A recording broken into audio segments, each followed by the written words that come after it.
My mum was a teacher, and my sister a 5-year ahead success. I had the odds stacked in my favour, and no one was going to let me do any less than my absolute best in any exam or coursework or revision test.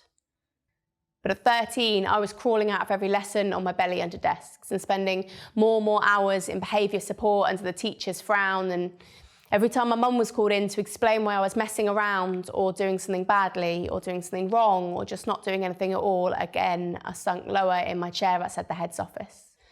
I lowered my glare because I expected her to be mad and angry, and she never was. Not really. Just sad and scared until one day she said, "You don't understand. If you mess this up through laziness and taking the mick, they won't let you back again.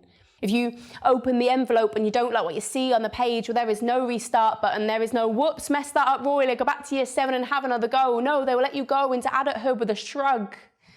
And I just make the best of it. It doesn't need to be like that. Summon all the forethought you have to see a life where you hold every skill you possess close to your chest, even the boring ones you were convinced you will never use, because there are still times when I am embarrassed that my accountant has to do my long division for me." And he finishes each sum with a smile and a flourish, and don't worry, most women aren't good at maths. Even if that were true, I could have been. And I'm embarrassed that there are girls around the world risking bullets and blood and kidnap and torture and being strung up in the street just to learn. And I spent 3 years back-chatting my French teacher with grammatically incorrect Spanish swear words, instead of thinking that here and now was this window of opportunity. And in every year 11 assembly, we had a teacher who told us repeatedly that we were made of stardust, so how could we just waste all of that positive energy? And his whitewashed, broad brush statements made me cringe, but 10 years on, I still see time like a tide coming in. You feel like you've got all this time to get everything done. You don't hear the tide sniggering up your ankles until you're swimming in all that stuff you said you'd do next week.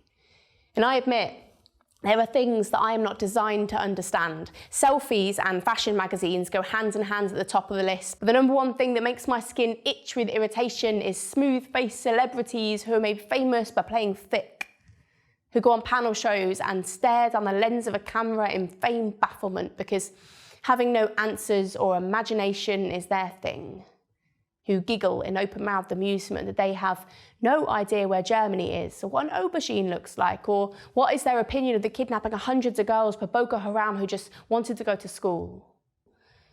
No idea. Laugh it off. Go back to plugging your next ghostwritten book. There are things I don't know. They are plentiful.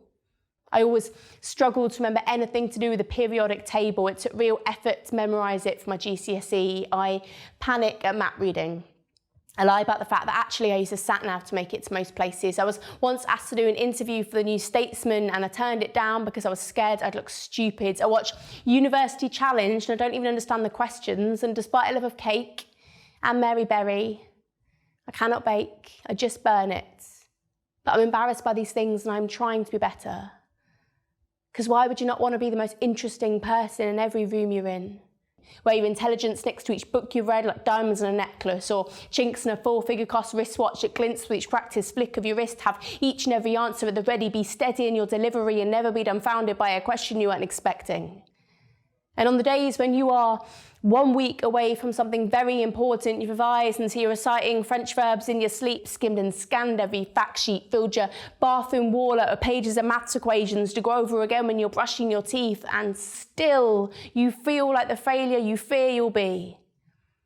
With a stone in your tummy and frustration in your fists when your brain feels like an oversaturated sieve, and just day-to-day conversations make you tear up, and your mate's acting tough, he won't speak to you because you won't go out tonight.